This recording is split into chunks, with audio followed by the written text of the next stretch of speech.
میرے عزیزو، ماشاءاللہ آپ سب نئے بچوں، یہ طلبہ بھی ہیں، آپ سب بہت اعلی راستے میں ہو اور ایک بڑی عظیم ہستی کے زیر سایہ آپ لوگوں نے وقت گزارا ہے، لیکن یہ اللہ کی تقدیر ہے کہ اس نے اٹھانا ہے۔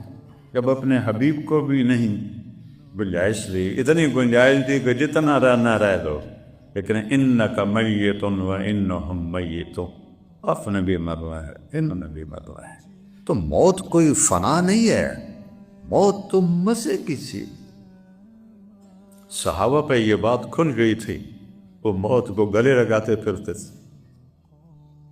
جنگ یرموک میں 5واں دن تھا، فتح شکست کا فیصلہ نہیں ہو رہا تھا۔ حضرت اکرمہ ابو جہل کے بیٹے، انہوں نے اپنی لوہے کی ٹوپی اتار کے پھینک دی اور اپنی زرہ بھی اتار اور تلوار کا اوپر جو انعام ہوتا ہے وہ بھی توڑ دیا۔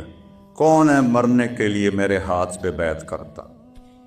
مرنے گئی تو خالد بن ولید اور اکرمہ رشتہ دار ہیں، ایک ہی قبیلہ ہے، بنی مخزوم۔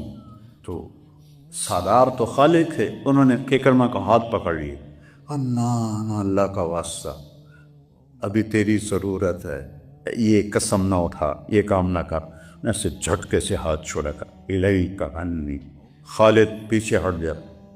انی و ابی کان من اشد الناس عداوۃ لرسول اللہ، ساری زندگی میں اور میرا باپ اللہ کے نبی کے سب سے بڑے دشمن رہے، آج ہی تو اس کو دھونے کا وقت آیا۔ اس باپ پیچھے ہٹ گیا، مجھے مت رو۔